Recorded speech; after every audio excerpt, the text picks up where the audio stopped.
Hello and welcome to NCTV episode 57, which is all about back pain and what you can do to help it.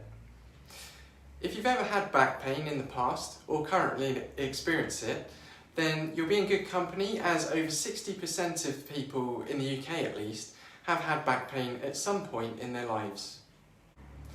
Also, quite often back pain isn't just experienced in isolation.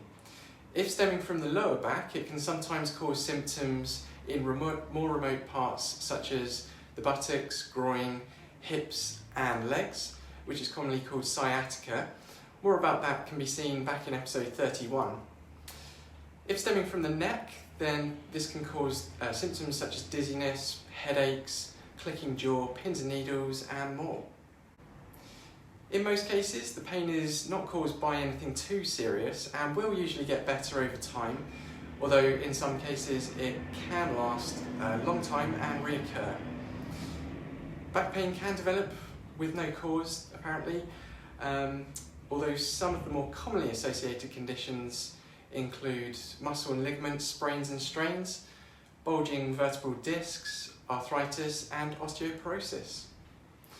Some of the risk factors for getting back pain can include being a smoker, being overweight, if you suffer from depression or anxiety, your age, as back pain can start between your 30s and 40s, through improper technique of lifting, or through a lack of exercise. When you're young, the body can easily adapt to the stresses and strains that you put it under. However, as you grow older, and this can be from even the age of 25 onwards, it begins to lose some of the elasticity, which gives the body the flexibility and ability to cope and adapt.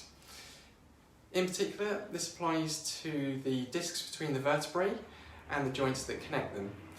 These require regular movement to ensure that their maximum range can be reached, and therefore local circulation and nutrition can be surrounded to the fluids and tissues nearby.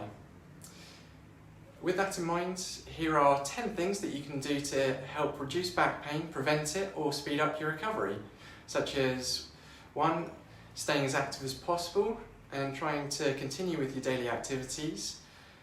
And this really is one of the most important things that you can do, as resting it for too long is likely to make the problem worse. 2. It's also good to create a daily routine of various stretches and exercises, as well as performing other activities such as walking, swimming, Pilates and yoga. 3. Hot and cold compress packs can also provide some short-term relief. You can either get these from your pharmacy or use a hot water bottle or a bag of frozen peas wrapped in a tea towel. The general rule of thumb is that you apply cold to recent injuries and hot to more long-standing problems, and for about 10 minutes at a time is usually adequate. 4. Take frequent breaks between repetitive tasks and vary the rhythm. 5. Change your position regularly if you do happen to be sedentary for long periods. 6. Pace yourself when your work is heavy, when you're doing the likes of gardening and that sort of thing, for example. 7. Break up long car journeys and take regular breaks to stretch and move out. 8. Watch your posture. Don't carry bags on one shoulder, and that goes for both children and adults. 9. Be sure to replace your mattress every 7 to 8 years. 10. Seek the likes of osteopathic advice sooner rather than later to nip any niggles in the bud, or even better, do so before anything arises, as the old adage goes, prevention is better than cure. There are some occasions where you may need to seek immediate medical advice from either the GP or by calling 111, and these are, for example, if you experience back pain with pins and needles or numbness in the genitals and buttocks, a loss of bowel or bladder control, with a fever, or following an accident. In summary then, if you do happen to be one of the 1 in 6 people who are currently experiencing back pain throughout the country, then be sure to get it looked at and sorted before it develops into anything too serious and debilitating. Remember, you can minimise your chances of developing back pain by being aware of the risk factors mentioned earlier, and be sure to take action on some or all of the top 10 tips to prevent back pain or speed up its recovery.